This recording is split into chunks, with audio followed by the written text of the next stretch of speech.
So in your final section, it's hard to believe we're down to the last section of math, but in your final section, we're going to look at simple machines. This is going to build a little bit on the physics that we've done. We're still going to talk about force. We'll talk a little bit about friction. And we'll talk a little bit about work. So we're going to have those three things come into play.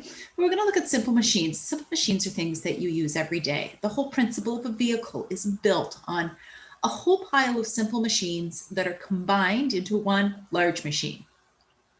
So we're going to look at them separately. We're going to keep things simple. I'm going to try keep it to just short video sections. Last year I recorded the 3 videos I'm going to post for this first batch of lessons. I recorded as 1 video, but I think an hour is a little too long to listen to. So we're going to try to keep this relatively short.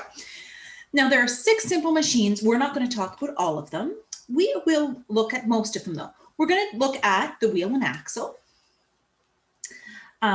So we will look at the wheel and axle. So this is one of the ones we'll look at because obviously cars have wheels. Wheels are kind of important.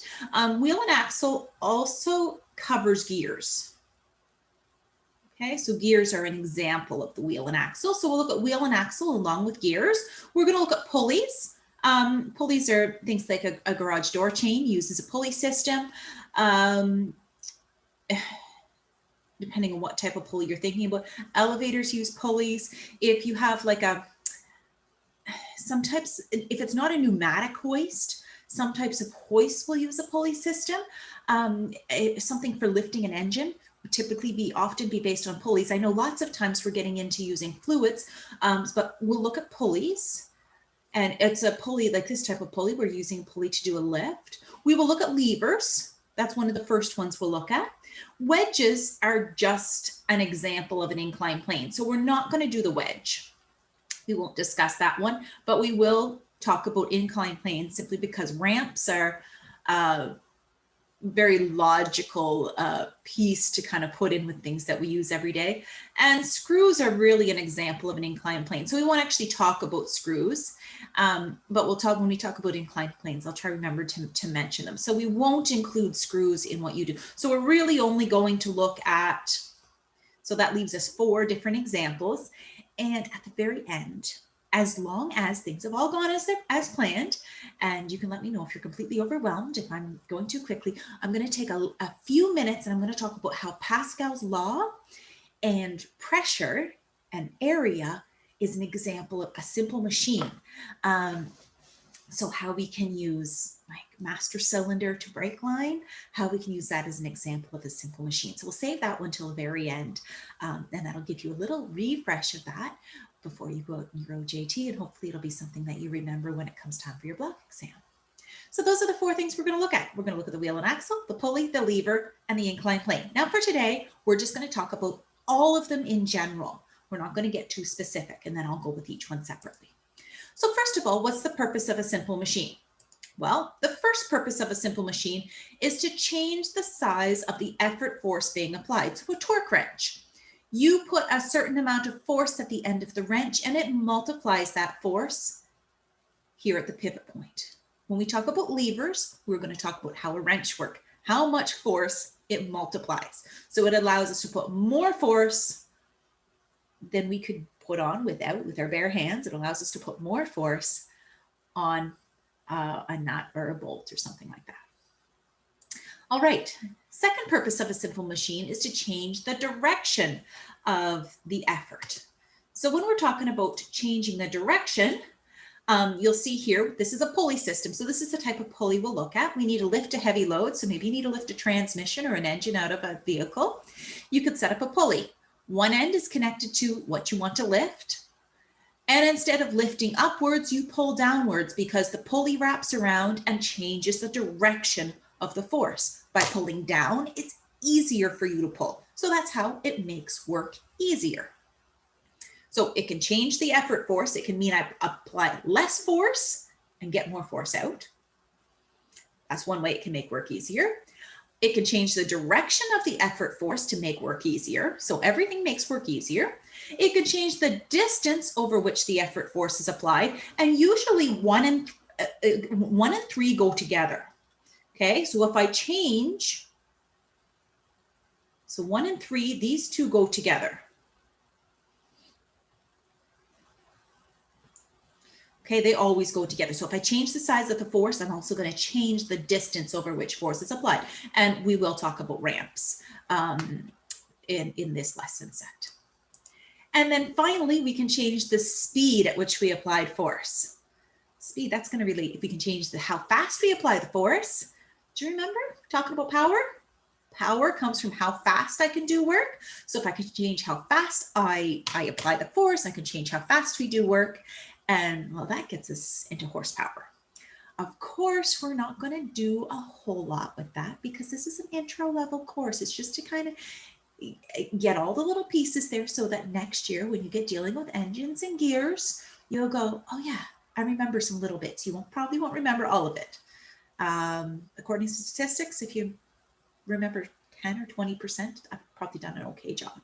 So hopefully you remember little bits to help you out. So there's 3 things we can do with gears or with simple machines. Simple machines, change the size of the force, direction of the force, distance of the force, and the speed of the force. So 2 S's and 2 D's. You will be asked that, guaranteed. Usually they all go together, okay? All right. Simple machines never make less work. So that's one of the first things that you need to know. Law of simple machines says simple machines never make less work. You only get as much work out as you put in. So for an ideal simple machine, if there's no friction lost, output work always equals input work. So the work to push this box all the way up the ramp to the top will be the same as the work to lift the box up to the same height. So work is always the same. Do you remember the last slide I just said work stays the same, but what could change? The effort could change, the force, the distance could change, the direction could change, or the speed could change. So we've got 3 things that can change, 4 things rather, that can change, but the work input and the work output will always be equal to each other if it's ideal. Now we know our machines are never ideal, and we'll talk about why and a couple examples of where that less than ideal work comes from. Okay, so the work to lift the box and the work to push the box up are equal. All right, so that said, if work in equals work out, the force of the effort. So effort is just the force that you apply. So that's my effort pushing it up, times the distance that I push it up will always be equal to the force that's applied by the load times the distance that the load moves. Now let's look at that for a second. I can't handle when the animation goes too long. So if we want to look at the effort side, so if I'm pushing this box up the ramp, the effort distance is quite long. If the effort distance is long, you see here, the effort force is small. So a long distance, not sure what I'm trying to write there. So if this is large, then the effort force will be small. But that has to balance on the other side. So on the other side, you'll notice the distance upwards, this is our resistance distance. So when we look at inclined planes, we'll talk about an inclined plane. When we look at an inclined plane, we always compare it to if I didn't have a ramp. That's our load. So if we didn't have a ramp, how far would it move and how much force would it take? So if you didn't have a ramp, you'd move it up a much shorter distance. So if the distance is small, in order to keep it balanced, if one's small and the other one's large and they have to be equal, well, over here, that must mean there's a large load. Large load moves a small distance. A small force moves a large distance. And that's what keeps our balance. So we'll look at some calculations that deal with that, but they always trade off. You don't get to be lazy for nothing, okay? So if you want to be lazy and use less force to push the box up the ramp, the laws of physics say you're going to have to do it longer. It's kind of like in math class. So let's say you want to take the easy route out on an assignment and you only get a 50, you just end up doing it longer because you have to do it twice. So there's a real life example just in case you needed one. All right. Oops. Not sure. Let's see. Well, we'll hit the next slide this way.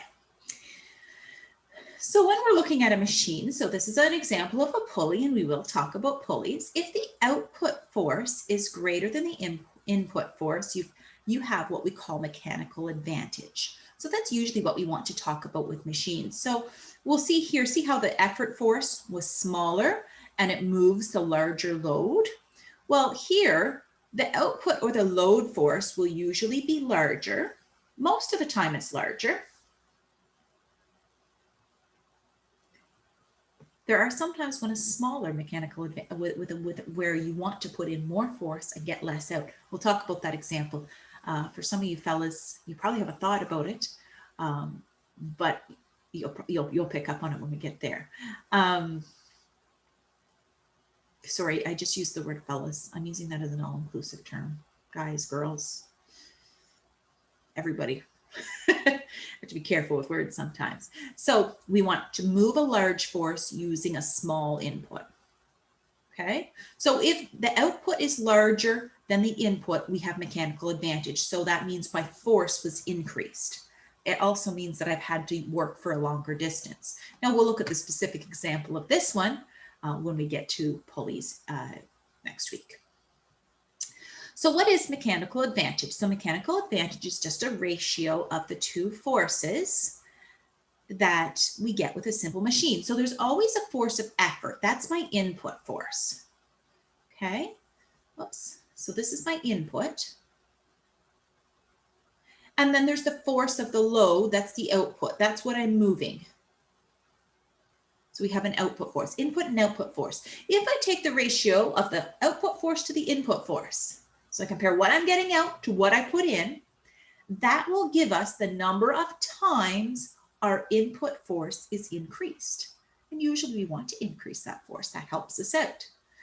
Okay, it makes, I have to exert myself less in order to get the same amount of work out. Now there's certain things that I cannot lift. I just don't physically have the ability to lift them.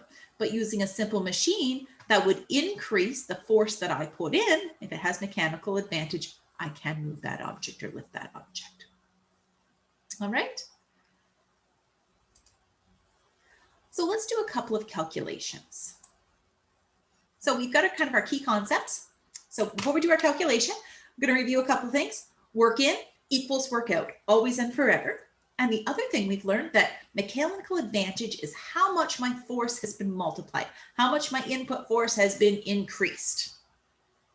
Okay, so those are the two big concepts that we're going to have come up over and over and over, because that's why we use simple machines. We use them to make our work easier. To make our work easier, we either need to maybe decrease the effort we put in. That's usually the reason, or be able to make things happen, adjust the speed. Okay. If an individual can apply 75 newtons of effort on a pry bar, so we've got our picture here, the picture tends to help us out. They can apply 75 newtons of effort on a pry bar to lift a 65 kg load. What's the mechanical advantage? So how much has our force been multiplied? One of the things to note here is take a look at the units. We've got newtons and we've got kilograms. We can't use those combined. I want you to think back to our last section that we did. We need to find, so this is the force of effort, 75 newtons. This is the mass of the load. How do we go from mass to force? Well, if I'm lifting something, which a pry bar is going to lift something up, do you remember? Force caused by gravity is what we're fighting against. So we need to find, well, what's the force caused by gravity? Because that's what I'm opposing. That's what I'm fighting against. So that's the force that the load adds. That's the total force caused by the load. So that's the way you say that. So let's find the force of the load. It's equal to the force caused by gravity. And you did a few calculations with that last week. Sometimes it feels like last semester. 65 kgs times 9.81, the acceleration caused by gravity, meters per second squared. I will usually give you this number if you need to use it in a question, just so you know. So 65 times 9.81 leaves us with 638 newtons. That's my load force. Now mechanical advantage. So the mechanical advantage is just the ratio of the two forces. So the force that I moved was 638 newtons divided by the small amount of force that I put in. So 638 divided by 75 leaves us with 8.5 for a mechanical advantage. So my force that I put in by using a pry bar, it was multiplied 8.5 times. Well, that kind of makes sense, right? Let's say I want to lift a board off the floor. I can't do it with my bare hands. There's too much force holding it down due to the nail. So I use a pry bar. Suddenly I don't have to push very hard and it lifts. Why? Well, the pry bar magnifies or multiplies my force. Let's look at the second thing. If some of the input work is lost, and I'm using the word lost in quotation marks because we learned that it's never lost, it's just transferred to something else. In this case, it says it's lost due to friction or it's converted to friction. It's not doing any work, it's working against me. Would the actual mechanical advantage be larger or smaller than if there was no friction? So up here we said, okay, there's no friction in there. We didn't do anything with friction. We just compared the forces. But we have our force of our load and our force of the effort. If there's friction, I have to put in more effort. So that goes up. What will happen if I put in more effort? Will it make this number increase or decrease? So if you take a fraction and the bottom number gets larger, but the top number stays the same, will you have a bigger number or a smaller number if you converted it to a decimal? Try it. Compare a half to a third. Which number is bigger? The half is bigger. So if this, and then a third is smaller. So if the bottom number, if the effort, if this increases, then on the other side, we get a decrease because we didn't change the load. Friction doesn't change how much I have to move. It changes how much force I have to put in.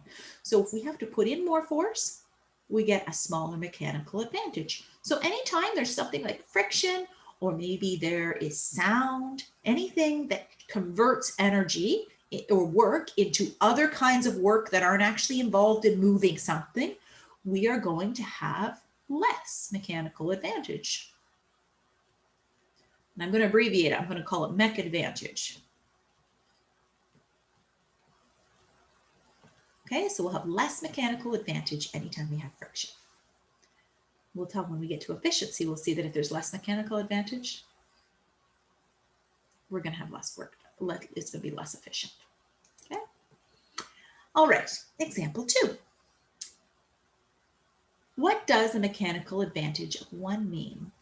Now I'm just getting you to think about I just want you to think about the fraction. So the mechanical advantage is if this number is equal to 1, so if 1 is equal to the force of the load, divided by the force of the effort, what does that tell me about the load and the effort? Is my force multiplied? No. So mechanical advantage of 1 means that the load force is equal to the effort force. So there's no change in force or no multiplication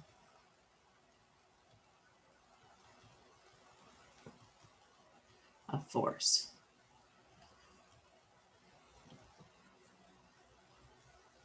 I had to think for a second if there was too many I's in there. Feels like it. So there's no multiplication of force. So what I'm putting in is what I'm getting out. That can be okay. Sometimes that's actually good for us. Sometimes we just want to change the direction that we're applying the force, but we don't need to make it bigger. We just need to change the direction to make it easier. So that's what a mechanical advantage of 1 would do. What if you have a mechanical advantage that's bigger than 1? So let's say the mechanical advantage is 2, and that's equal to the force of the load divided by the force of the effort. Well, for this number to be 2, which one's going to have to be smaller? This will have to be bigger, and this will be smaller. Okay, does that make sense? In fact, the load is going to have to be maybe 2 times bigger in order for us to get them when we divide the two numbers in order for us to get a 2. So a mechanical advantage bigger than 1 means less effort. So less force, less effort moves larger load. So less effort is moving a larger load. That means my force is multiplied, or we can say effort is being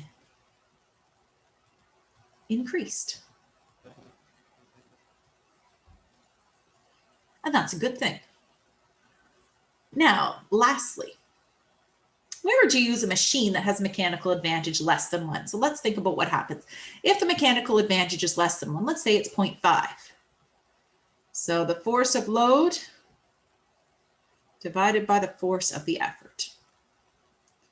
Which one's bigger? Well, to get a 0.5,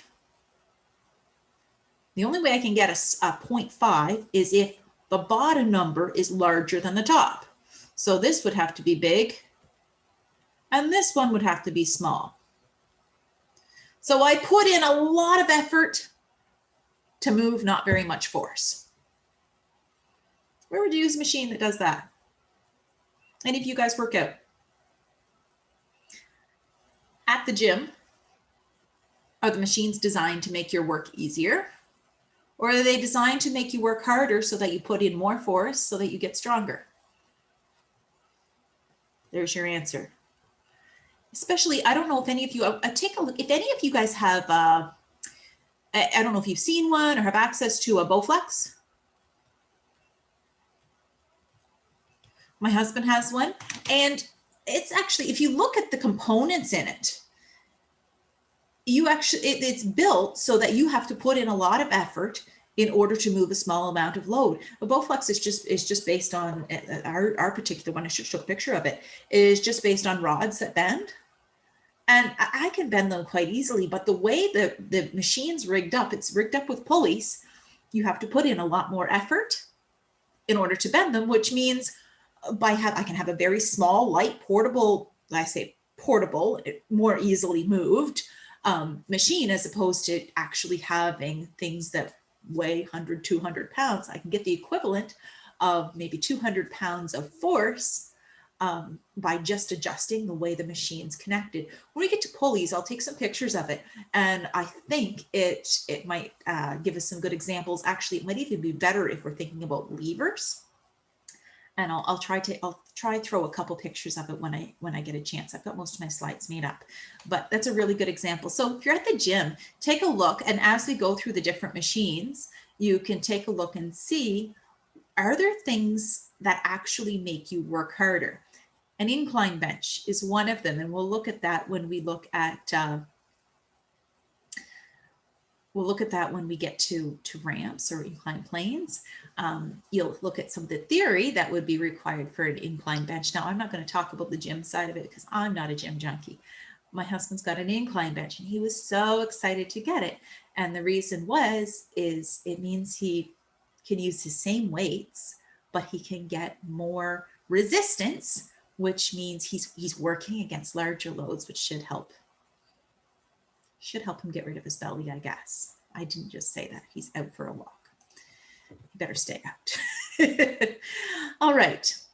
Now, I want to take a minute and talk about, so we calculated some mechanical advantage. I want to think about actual and ideal mechanical advantage. So what's the biggest thing that makes us work harder without reward? And it's not the math teacher. The biggest thing that makes us work harder without reward in the real world is friction. Friction is everywhere, and we lose a lot of work in vehicles due to friction. A lot of the work is done against friction, and it's counteracting friction, not actually pushing the vehicle forward. Okay, so there's friction in your pistons and rings. You try to reduce it, but you can only reduce it so much. But that's why the engine gets hot. I mean, it's more than just the combustion process. You've got friction in there. Tires, why do tires feel warm? If you have a sticking brake caliper, why do they get warm? It's friction. Friction fights against us all of the time. So that's the biggest thing that makes us work harder without reward, which means in an ideal world without friction, we get a lot more mechanical advantage. Our force is going to be multiplied more.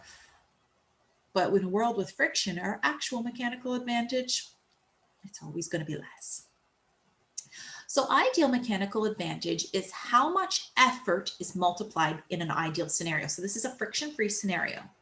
And we use distance to find this. So we found that work in equals work out. So force times distance equals force times distance. And what mechanical advantage says, now we can find mechanical advantage using force, but it's also related to the distance that you move an object, because the distance, if you move it a large distance with a small force, you're going to move it a small distance with a large force. So they're related. So the ideal mechanical advantage, we find that using how far the load has moved. So how far, what was the distance I applied my effort force over, divided by what distance would I have to move it otherwise? Or what distance did the load move? Why do we use distance when we find the ideal mechanical advantage? Well, the distance moved isn't changed by friction. Friction is a force. Since friction is a force, it's going to change the force that I put in. So we use distance because it's unaffected. I'm still going to have to, if it's a ramp, if there's a lot of friction on a ramp, I'm still going to have to push it up 6 feet, regardless of whether there's friction or whether there's not friction. How hard I have to push, now that's going to change whether there's friction. So ideal mechanical advantage, we're going to find it with distance. And you might want to write these formulas down just so you have them for a quick reference, because we're going to go back to them. And each simple machine, we're going to use these formulas. So to find the ideal mechanical advantage, the distance the effort moved divided by the distance that the load moves. Actual mechanical advantage, we calculate using force. Why? Well, if there was friction involved, friction changes force. So that's why we use force to find the actual mechanical advantage. So it's going to include all of the things that rob us of work. Okay? So when we do that, you'll notice they're flipped. Distance for effort divided by the distance of the load. But when we do force, we do force of the load divided by force of effort. So you have to kind of keep a close eye on that. They look really similar. Effort's on top if there's distance, but if there's force, we put the load on the top. And this gives us our actual mechanical advantage. If the two numbers are equal, using distance and using force, we know we have a perfect machine. Okay, the closer those two numbers are, the better our machine is, the better a better job we've done of reducing friction and energy loss. One of the ways we can do that, add a lubricant. So let's say you, okay, so oil is present in a machine because without it, we would have a very small actual mechanical advantage, even smaller than it really is. So we add oil to reduce friction, which gets us closer to our ideal mechanical advantage. So the force multiplied more. Okay, so those are our formulas. Ideal mechanical advantage, what we want to get. Actual mechanical advantage is what we really get. Need a real world example. Ideally, you want to get 100 in the course. Actually, you get an 80. Okay, ideal versus actual. So let's do a couple of calculations. I've got the formulas up there. It's covered a little bit, but hopefully you can still see it. So a simple machine requires 29 newtons of force applied over 32 centimeters to move a 96 Newton load, 9 centimeters. What's the ideal mechanical advantage and what's the actual? So question 1, we'll write that over here. The ideal mechanical advantage uses distance. So we're going to say distance of the input or the effort divided by the distance of the load. Gives us, well, let's look at our machine. It requires 29 newtons over 32. This is what I'm putting in. So the distance of my effort is 32. To move, oh, this is my load. And how far is the load moving? 9 centimeters. Make sure your units match. You want centimeters on the top and centimeters on the bottom. If they don't match, that's not good. You'll have to make them match. 32 divided by 9. gives us 3.5 is our I and A. Ideal mechanical advantage. That's our friction-free mechanical advantage for this machine. What about the actual mechanical advantage? Well, it uses force. And the force is the force of the load divided by the force of my effort. Well, let's look at the forces. So where's my load? My load is 96 newtons. And one of the things you can think about, I know we've talked about all of our force using newtons, okay? But as we move to simple machines, we can use newtons or we could use kilograms, as long as what's on the top and on the bottom matches. And because force is related to weight, and when we're using simple machines, it's pretty well always connected to the force caused by gravity, especially if we're lifting something, we can leave out that acceleration of gravity and we can compare, you could compare kilograms and kilograms. You'll see a couple examples where we do that. So 96 newtons divided by 29 newtons. So 96 divided by 29 gives me 3.3.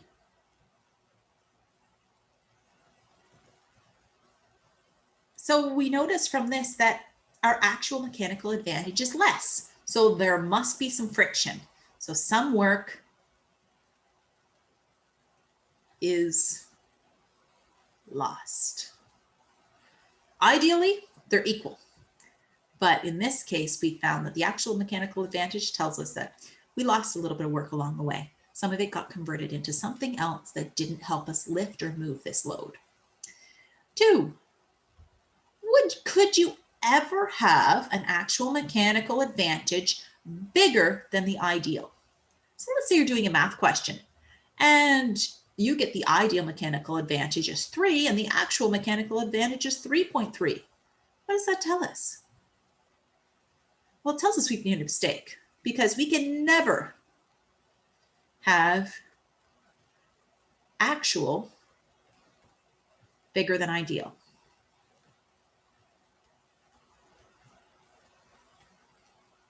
You can never have the actual bigger than the ideal because in the actual world, there's all kinds of things that rob us of the force that we put in. In math, you might actually be able to get 100.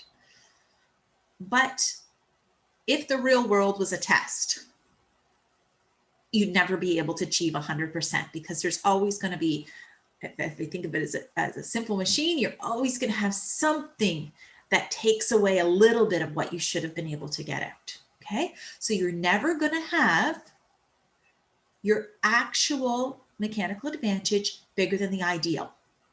There's not bonus points when it comes to work in the real world, just sometimes in math tests.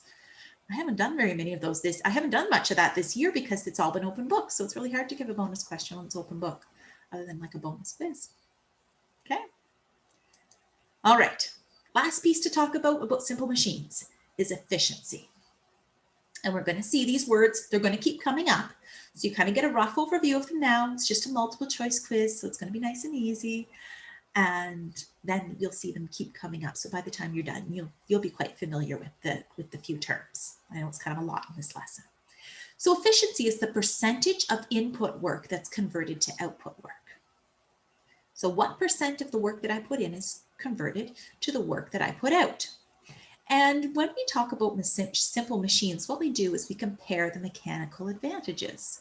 Oftentimes it's easier to find the mechanical advantage than it is to find out how much work was actually put in and how much work was put out. So that's why we use mechanical advantage. So you're going to find you're calculating mechanical advantage quite a bit. And you're going to see how to calculate mechanical advantage. We'll calculate work a few times, but the mechanical advantage is directly related to work. So real world machines are always going to be less than 100% efficient. That's what we said on our last slide. So you put energy in, the energy you get out is always less. Sometimes there's some wasted. This is the lost energy. It's not really lost. It's just not doing something useful. So to find efficiency, you take the actual mechanical advantage. You're always going to take the smaller number, the smaller actual mechanical advantage, and you're going to divide it by the ideal mechanical advantage. And then you multiply by 100 to get your percent. So Pretty easy, pretty easy. But if you think about percent efficiency, it's like calculating the percent on a test, but you can never have the bonus points. So it's never going to be over 100. All right, so let's go back to example 3, and I've copied it onto this slide so you don't actually have to flip back. So what's the actual mechanical advantage of the machine in example 3? And I didn't put the formula here, but we can figure it out. So our question gave us a simple machine required 29 newtons of force over 32 centimeters to move 96 Newton load 9 centimeters. What is the ideal mechanical advantage? And we found it was 3.5. What's the actual? 3.3. So to find efficiency, and we usually like to get our efficiency as close to 100 as we can. Did you know that for vehicles, and I found the stat, for vehicles, only about 20% of the energy put in is converted to energy to move the vehicle forward. With gas prices rising, I don't like that stat because I'm guessing for my much heavier Pathfinder, that stat could be even worse than it is for a smaller car. So there's a random efficiency fact. So let's go back to calculating this one. We want to find efficiency. So we put the actual mechanical advantage divided by the ideal mechanical advantage times 100. So we're going to do 3.3. It's always less than 100%. So the smaller number is always going to be on top, divided by 3.5 times 100.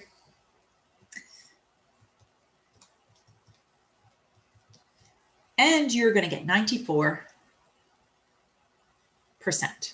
So whatever this machine was, it's pretty darn good. Maybe it was a lever, pulley, I don't know. Okay. So pretty straightforward, pretty simple to calculate, not too complicated. Lots of kind of new terms. So there's 10 quick questions in a quiz that should let you refresh these, see that you understand them. If you have any questions, let me know. If you're kind of a little bit muddled through it, try the next lesson and see if you get some clarity when it's applied to a real life example. And then if it still feels really muddy, reach out to me and we'll set you up a quick meeting. So key points. Simple machines allow us to change 4 things: force, speed, direction, distance, and direction. Okay? Simple machines don't make less work. The work in is always equal to the work out. That's going to help us with some calculations going forward. Mechanical advantage, that's where we spent the most of our time. It's the ideal is the ratio of effort distance to resistance distance. It's the no friction advantage. How much my force is increased if there's no friction. Actual mechanical advantage is the ratio of resistance force to effort force. Resistance force is just another way of saying the load. The load causes resistance, kind of like electrical. And then we have no machine is 100% efficient. So if you're calculating and you get more than 100% efficient, I've either screwed up the question or you've screwed up the math. Both are possible. It is possible. The first time I wrote one of those questions, I went back and I did the math. I went, oh, wait a second. I can't use these numbers. I have to change them. So we modified the question. But no machine is ever 100% efficient. So if you get more than 100% efficiency, shoot me a message. I'll tell you where you went wrong or you found one of my mistakes. But these questions I used last year, so they've been proofed for you at least twice.